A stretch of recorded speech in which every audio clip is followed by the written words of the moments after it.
Gallery में आ गई एकदम से, मैंने उसको डोर को बंद कर दिया और इस साइड की तरफ से जैसे कांच होते जिस तरफ, उस तरफ मैंने देखा तो कांच खोला एकदम और वहाँ से एकदम पूरी गाड़ी एकदम आगे के लपेटे में आ रही थी, आग के लपेटे में। तो फिर जैसे मैं नीचे गिरा, इधर उधर देखा, मैंने एकदम से देखा तो वहाँ से जहाँ से अपन बस में एंटर होते हैं वहाँ से एक लड़की और एक लड़का, दो जने एकदम ऐसे गिर रहे थे जैसे कि किसी को पैर से पुश कर देते, वो गिरता हुआ जाता है तो आग के लपेटे में वो गिरता हुआ बाहर निकला। नीचे देखा? हाँ, जमीन पे।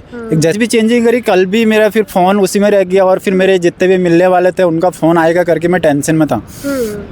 और मेरे कितने सारे फ्रेंड लोग यहाँ तो अपने मुर्दा घर में भी आए थे और हॉस्पिटल में भी देखा उन्होंने।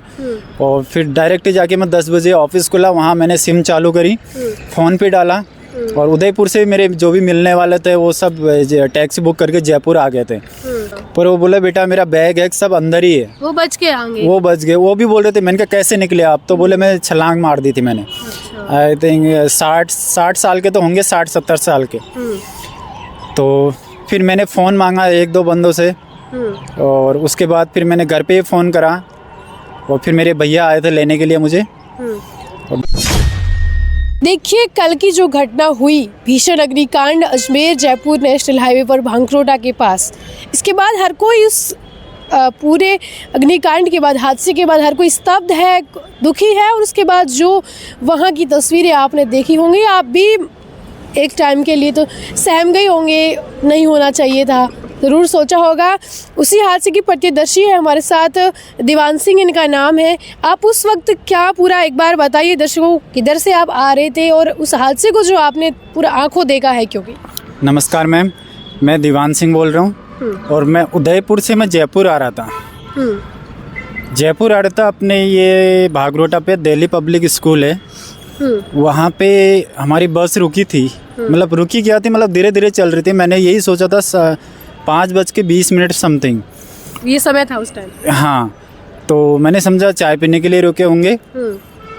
एकदम से देखा तो फिर धीरे आवाज़ आ रही थी, एकदम स्लो आवाज़ आ रही थी। गाड़ी धीरे धीरे जा रही थी आगे। तो 5-10 मिनट तक आवाज़ आती जा रही थी। तो उतने में फिर एकदम से धुआं आया। धुआं निकल रहा था आगे की जगह से, मतलब आगे, हाँ धुआं निकल रहा था। तो मैं अपने स्लीपर में था, तो मैंने देखा कि चलो अभी टायर पंचर हुआ होगा या फिर ऐसे रुकी होगी बस। और जैसे मैंने साइड से देखा तो बहुत सारा धुआं हो रहा था और फिर मैं अच्छे से एकदम विंडो खोल रहा था, मतलब साइड वाली जहाँ से स्लीपर में एंटर होते हैं। स्लीपर में जो विंडो थी वो खुलने वाली थी? हाँ, खुलने वाली थी, जहाँ से अपन एंटर होते हैं ना स्लीपर में गैलरी से। तो अच्छे से खोला मैंने उसको, एकदम से आग अंदर की तरफ आ रही थी गैलरी में। गैलरी में आ गई एकदम से, मैंने उसको डोर को बंद कर दिया और इस साइड की तरफ से जैसे कांच होते जिस तरफ, उस तरफ मैंने देखा तो कांच खोला एकदम और वहाँ से एकदम पूरी गाड़ी एकदम आगे के लपेटे में आ रही थी, आग के लपेटे में। तो अंदर जो सवारियाँ थी वो जाग चुकी थी, सबको पता चल चुका था उस वक्त जब आपको? मैंने अपने साइड का जो डोर है वो क्लोज कर दिया था और थोड़ी सी आवाज़ आ रही थी, गर्ल्स चिल्ला रही थी आ करके, बचाओ बचाओ यूँ करके। तो उतने मैंने कांच खोला, जैसे ही कांच खोला मेरा हाथ भी जल गया था, पूरा ब्लैक हो गया था। वो तो मेडिसिन लगा के बड़ी मुश्किल से सही करा। ये जला हुआ है पूरा, मतलब जला हुआ था, काला काला हुआ था। मैंने एकदम से खोला कांच गर्म हो गया था और नीचे से आग की लपेटे, एकदम भयंकर लपेटे आ रहे थे। उसमें से मैंने छलांग मार दी। मेरा फ़ोन और मेरा जो भी बैग है गैस सब वो सीट में ही था। अच्छा, तो सारा सामान वहीं रह गया? मैं छोड़ के भाग गया। मैं जैसे ही छलांग मारी एकदम से मेरे सिर के बल में गिर गया नीचे और मेरे माथे पे भी चोट आई थी। अच्छा, सर पे चोट आई थी। हाँ, तो फिर जैसे मैं नीचे गिरा, इधर उधर देखा, मैंने एकदम से देखा तो वहाँ से जहाँ से अपन बस में एंटर होते हैं वहाँ से एक लड़की और एक लड़का, दो जने एकदम ऐसे गिर रहे थे जैसे कि किसी को पैर से पुश कर देते, वो गिरता हुआ जाता है तो आग के लपेटे में वो गिरता हुआ बाहर निकला। नीचे देखा? हाँ, जमीन पे। जैसे मैं यूं गिरा था ना, एकदम से यूं देखा मैंने नजर से, फिर मैंने कहा यूं करके फिर मैं भाग गया खेतों की तरफ। बस के ड्राइवर और कंडक्टर उस वक्त कहाँ थे? उन्होंने कोई हलचल नहीं करी? सूचना नहीं दी कि आग लग चुकी है? कुछ भी आवाज़ नहीं आ रही थी, किसी ने बताया भी नहीं था कि एक तो या तो ये ड्राइवर या कंडक्टर तो हो बताते, सकता है कि वो भी आग की लपेटे में पहले आ वो गए। भी पहले ही आगे होंगे। और किसी ने बोला भी नहीं कि भागो भागो, ऐसे आवाज़ भी आ सकती थी, पर ये आवाज़ किसी ने नहीं करी। जो आग के लपेटे में आए वही चिल्ला रहे थे थोड़े बहुत। और जैसे फिर मैंने देखा तो मैं भाग गया उस तरफ। और हालांकि मेरे बैक साइड में भी आग के ये आए थे, ये बैक साइड में आग के। अच्छा, ये कल का ही जला हुआ है, कल का ही आपने ड्रेस चेंज नहीं करी मतलब? ड्रेस भी चेंजिंग करी, कल भी मेरा फिर फ़ोन उसी में रह गया। और फिर मेरे जितने भी मिलने वाले थे उनका फ़ोन आएगा करके मैं टेंशन में था।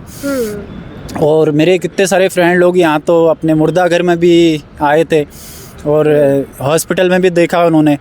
और फिर डायरेक्ट जाके मैं 10 बजे ऑफिस खुला, वहाँ मैंने सिम चालू करी, फ़ोन पे डाला। और उदयपुर से मेरे जो भी मिलने वाले थे वो सब टैक्सी बुक करके जयपुर आ गए थे। तो जैसे उनका फ़ोन आया मैंने कहा हाँ सबको बोल देना कि मैं सही हूँ, हल्की चोट आई हुई है मेरे सिर में, बस वो सही हो जाएगी यूँ करके। अच्छा, तो देवांश सिंह, आप जब बस से निकल के भाग रहे थे उस वक्त उस सड़क पर कितनी आग लग चुकी थी? सारी गाड़ियाँ जल रही थी क्या? मैम मैंने अपने बस का ही देखा था। जो अपने स्टार्टिंग में मैं जो मेरी नज़रों में जो बस थी ना, हमारी जो बस में बैठे थे हम, उसी बस में स्टार्ट हो रहा था आग। अगर धुआं निकल रहा था मैंने समझा वो तो धुआं होगा, वो तो गैस का कोई वो था शायद, ऑक्सीजन थी या पता नहीं क्या उसमें। तो फिर आप सड़क पर भागे तो आवाजें कुछ ऐसे नहीं सुनाई दी आपको और लोगों की? फिर जब वो निकल रहे थे बाहर एक एक दो करके गिरते हुए और भागते हुए, जलते हुए, एकदम न्यूड थे, एकदम स्किन जल रही थी पूरे। आपने देखा उनको? हाँ, फिर दूर जाके देखा, फिर दूर जाके हाँ दूर जाके पीछे की तरफ देखा तो एकदम से वो भागते हुए आ रहे थे चिल्लाते हुए। फिर आधा 1 किलोमीटर दूर में खेतों में चले गया, वहाँ जाके फिर वहाँ थोड़ी डर लगा आपको ये सब मंजर देखने के बाद? डर तो मैम मेरे उस टाइम कुछ नहीं दिखा, पता नहीं मुझे मेरे ऊपर वाले ने कुछ सहायता करी हो, पर एकदम से मेरा दिमाग भी नहीं चला कि मैं अब महसूस हो रहा कि मैं कैसे निकला वहाँ सीट से एकदम से। क्योंकि जो लोग जिस तरह से फंसे थे ना उस बस के अंदर, हाँ, और वो बस लेक सिटी स्लीपर वाली बस वही थी ना? वही थी। और चौथा पूरी नंबर जलने के बाद पूरा एक ढांचा रह गया था, उस ढांचा रह गया था मैम। और उसमें क्या है, कुछ नहीं रहा, खाली एक वो लोहे की वो है बस उसमें। और बाद में फिर मैंने आगे खेत में जाके फिर 2-3 एक लेडीज भी हैं, माता जी हैं, वो भी उदयपुर से बैठे हुए थे, वो पैदल चलते हुए आ रहे थे। तो मैंने उनसे पूछा माता जी आपके पास फ़ोन है? उन्होंने खुद ही रोते हुए मेरे को बोला कि बेटा मैं खुद ही बस में से गिरी। मैंने कहा कैसे? अच्छा लेक सिटी में थे? उन्होंने बोला हाँ लेक सिटी में ही था। कल आई थिंक वो मीडिया में भी आए थे शायद, फेस पे चोट आई थी उनके साथ कोई था क्या? उनको पूछा था, बोला एक उतना मुझे याद नहीं है, पूछने को मैंने पूछा था। अच्छा। पर वो बोला बेटा मेरा बैग है सब अंदर ही है। वो बच के आएंगे? वो बच गए। वो भी बोल रहे थे, मैंने कहा कैसे निकले आप? तो बोले मैं छलांग मार दी थी मैंने। आई थिंक 60 साल के तो होंगे, 60-70 साल के। तो फिर मैंने फ़ोन मांगा 1-2 बंदों से, और उसके बाद फिर मैंने घर पे फ़ोन करा, और फिर मेरे भैया आए थे लेने के लिए मुझे। और बाकी वहाँ पे जो ये जले हुए इंसान थे वो आ रहे थे मेरे पास, एक वो था सॉल टाइप में था, उन्होंने बोला भैया मेरे को उड़ा दो ये। फिर मैंने कहा लो भैया आप ले लो। अच्छा, मैंने सॉल ओढ़ी हुई थी? हाँ, मतलब गले में था वो तो एकदम से गले में था। मैंने उनको दे दी, मैंने कहा आप ओढ़े। एकदम न्यूड थे वो, एकदम जले हुए थे, स्किन पूरी लटक रही थी जलते हुए। तो बहुत 2-3 बंदे मैंने ऐसे देखे। और एक गेट के पास जहाँ बस रुकी थी उसके पास में एक ऑफिस टाइप में या फिर गैरेज टाइप में था, वो गेट के पास में एक की बॉडी पड़ी थी। तो ऐसे ही। और फिर मैं निकल गया आगे की तरफ। देखी आपने? हाँ, देखते हुए मैं भागा था उस तरफ। फिर थोड़ी देर में कम से कम 1 घंटा ये पुलिस बाद में आए थे। अच्छा, उस टाइम फिर आप भागे, एम्बुलेंस की आवाज़ कितनी देर बाद आपको सुनाई दी कि अब फायर ब्रिगेड और एम्बुलेंस जो आ रही है? मैम ये तो मैंने कम से कम आधा घंटा हो गया होगा। अच्छा, आधा घंटे बाद? हाँ। और बाकी खेत से मैं देख रहा था बत्ती जलते हुए यूँ करके, आधा घंटे बाद ही मैंने देखा था वहाँ पे। और अगर हैंड टू हैंड वहाँ पे कोई 5-10 मिनट के अंदर आ भी जाते तो हालांकि वो बस और 2-3 जो ट्रक जले थे वहीं तक ही आग लगती। और बाकी वो बढ़ते गए कम से कम 1.5-2 घंटे तक मैं वहीं था। अच्छा, जो 1.5 घंटे तक आग जल रही? हाँ, वो जलती जा रही थी और वो सिलेंडर ऐसे फटते हुए आवाज़ आ रही थी बहुत भयंकर।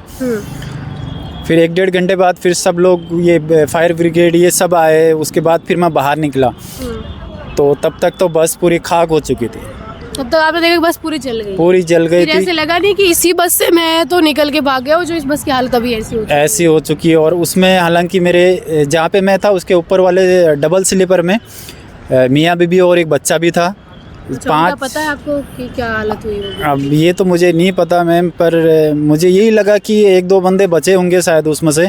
बाकी भाग मतलब 5-6 बंदे बचे होंगे उसमें से। अच्छा, उस बस में से। हाँ, बाकी तो मुश्किल है उन बच्चों का भी, मेरे को वो नहीं है। पर पूरा पैक था। जो आग स्टार्टिंग हो रही थी वो गैलरी में से, जहाँ से बस में एंटर होते हैं वहीं से स्टार्ट हुई थी। अच्छा, आग अंदर आई है ऐसे? अंदर आई थी। हाँ, तभी तो मैंने साइड का खोला, एकदम से वो लपेटे आ रहे थे आग के।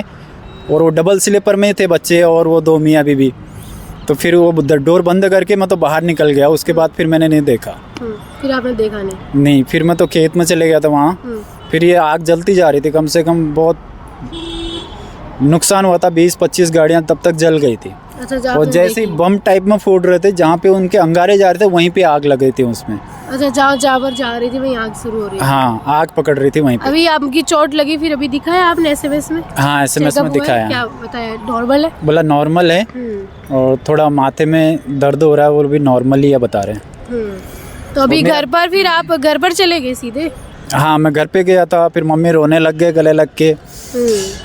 हालांकि जो भी है, पर घर का मैं ही हूँ, जो भी हूँ।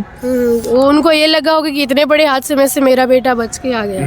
मेरी मम्मी है, पापा नहीं है। और मेरी सिस्टर की फैमिली भी मेरे पास ही है, जीजा जी भी नहीं है। जिम्मेदार है। हाँ, तो ऊपर वाले की देन है, जैसा भी है उन्होंने ही बचाया था। हालांकि मैं सब कुछ छोड़ के, फ़ोन और मेरे कैश था, मतलब 2-3 महीने की कमाई थी उसमें, वो सब बैग में ही पड़ी थी। लेकिन अब ऐसे लग रहा होगा कि मेरी जान बच गई, वही बड़ी बात है। वही बड़ी बात है बस। मतलब यही, चलो कमाई तो बाद में भी कर लूँगा, कोई बात नहीं, ऊपर वाले का शुक्र है।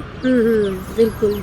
तो ये थे हमारे साथ दीवान सिंह, जो उस पूरे हादसे के पर्यदर्शी थे और खुद कैसे इन्होंने बताया कि पूरा शीशा है वो तोड़ के, गेट खोल के उसमें से छलांग लगा करके उस आग के गोले में से बाहर निकले। और इनको खुद को ही नहीं पता है कि ये कैसे निकल गए। ये बोल रहे हैं कि ऊपर वाले की कोई मेहरबानी हुई, पता नहीं, क्योंकि मुझे अपनी बस के अलावा कुछ दिखा ही नहीं, मैं वहाँ से कैसे भाग गया। और जब हमने इनसे पूरी बातचीत करी, जाने किस तरह का वहाँ पर हालात थे, बस में कैसे लोग थे और किस तरह से पूरी आग वहाँ पर लगी, कैसे करके कि गाड़ियाँ वो उस चपेट में आई, उनमें सवार लोग हैं वो भी है चपेट में आ गए। हालांकि बताते बताते लास्ट में आपने देखा होगा कि जो मायूसी छा गई एक चेहरे पर दीवान सिंह के, क्योंकि इनको है कि हाँ मैं बच तो गया, वहाँ से बच गया, घर में पिता भी नहीं है और मैं अकेला हूँ घर का, अपने बहन के परिवार को देखने वाला। और इनको इसी चीज़ की खुशी है कि ये वहाँ से सही सलामत वहाँ से निकल करके आ गए हैं, क्योंकि ये खतरनाक जो मंज़र अभी जो देख रहे हैं, ये भी सुन रहे होंगे।